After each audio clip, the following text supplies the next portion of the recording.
ಇವತ್ತು ವಿಷಯ ಹೇಳ್ಬೇಕಾದ್ರೆ ಏಪ್ರಿಲ್ ತಿಂಗಳ 20ನೇ ತಾರೀಕಿಗೆ ಗಾಂಧಿ ಮೂರ್ತಿಯನ್ನು ಒಂದು ಅಸ್ತವ್ಯಸ್ತ ಯಾವುದೋ ಥರ ಮಾನಸಿಕ ಮನುಷ್ಯ ಅನ್ನಿಸ್ತೈತಿ. ಆ ವ್ಯಕ್ತಿ ಬಂದ್ಬಿಟ್ಟು ಅದನ್ನು ಒಂಥರ ಕೆಡವಿ ಮತ್ತು ಅದೆಲ್ಲ ವಿಚಿತ್ರ ಮಾಡಿ ಹೋಗಿದ್ದ. ಅದು ಗೊತ್ತಾಯ್ತು ವಿಷಯ. ಆನಂತರ ಏನಾಗೈತೆ ಅಂದರೆ ಈಗ 4ನೇ ತಿಂಗಳ ರನ್ನಿಂಗು ಆ ಥರ ಆಗಿ ಇವತ್ತು ಮಹಾತ್ಮ ಗಾಂಧಿಯವ್ರದ್ದು ಸರ್ಕಲ್ ಐತಂತಂದರೆ ನಾವೊಂದು ಖುಷಿಯಿಂದ ಮತ್ತು ಸಾರ್ವಜನಿಕರು ಅಡ್ಡಾಡೋ ಸ್ಥಳದಲ್ಲಿತ್ತು ನೋಡ್ಕೊತ ಅಡ್ಡಾಡ್ತಿದ್ವಿ, ಕೈ ಮುಗಿತಿದ್ವಿ.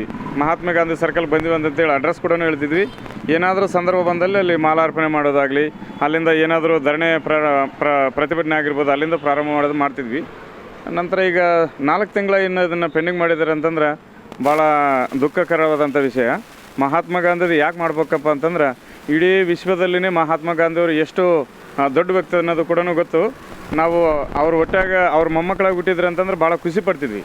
ಇವತ್ತು ಬೇರೆ ಜಾತಿಯಲ್ಲಿ ಹುಟ್ಟಿದ್ರು ಕೂಡ ನಮಗೆ ಸ್ವಂತ ಅಜ್ಜನ ಥರನೇ. ಇವತ್ತು ಆಗಸ್ಟ್ 15 ಹತ್ರ ಬಂತು, ಇನ್ನೂ ಸ್ಥಾಪನೆ ಮಾಡಿಲ್ಲ ಅಂತಂದ್ರೆ ಆಗಸ್ಟ್ 10 ಒಳಗೆ ಮಾಡಿದ್ರೆ ಅಂತಂದ್ರೆ ಒಂದು 5 ದಿವ್ಸಕ್ಕೆ ಮುಂಚೆ ಮಾಡಿದ್ರೆ ನಾವು ಪ್ರಿಪೇರ್ ಆಗಿ ಅಲ್ಲಿ ಏನು ಪ್ಲ್ಯಾನ್ ಮಾಡ್ಕೋಬೇಕು, ಆಗಸ್ಟ್ 15 ದಿವಸ ಯಾವ ಥರ ಹಬ್ಬ ಮಾಡ್ಬೇಕು ಅನ್ನೋದನ್ನು ಖುಷಿಯಿಂದ ಮಾಡೋಕ್ಕೆ ಸಂದರ್ಭ ಇರುತ್ತೆ.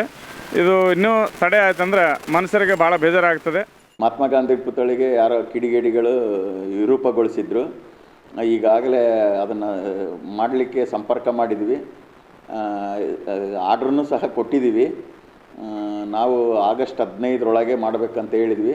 ಒಂದು 2-3 ದಿನ ಹೆಚ್ಚು ಕಮ್ಮಿ ಆಗ್ಬೋದು, ಇಲ್ಲ ಅಂದರೆ ಮಸ್ಟ್ ಆ್ಯಂಡ್ ಶುಡ್ ಆಗಸ್ಟ್ 15ಕ್ಕೆ ಅದನ್ನು ಉದ್ಘಾಟನೆ ಮಾಡ್ತೀವಿ. ಹೊಸ್ದಾಗಿ ಕಂಚಿನ ಮಾಡಿಸ್ತಾ ಇದ್ದೀವಿ. ಈಗ ಇಷ್ಟು ದಿನ ಇದ್ದಿದ್ದು ಸಿಮೆಂಟಿಂದು, ಈಗ ಕಂಚಿನ ಪ್ರತಿಮೆ ಮಾಡಿಸ್ತಾ ಇದ್ದೀವಿ. ಅಂದಾಜು ಹೇಳಿದರೆ 6,75,000 ಅಂತ.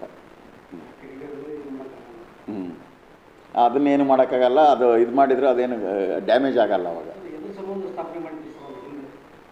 ಹಿಂದೆ ಅದೇ ಗಾಂಧಿ ಸರ್ಕಲ್ ಅಂತ ಇತ್ತಲ್ಲ, ಅಲ್ಲಿ ಗಾಂಧಿ ಸರ್ಕಲ್ಗೆ ಒಂದು ಗಾಂಧಿ ಪ್ರತಿಮೆ ಇಡಬೇಕು ಅಂತೇಳಿ ಇಟ್ಟಿದ್ದಾರೆ ಅದನ್ನು.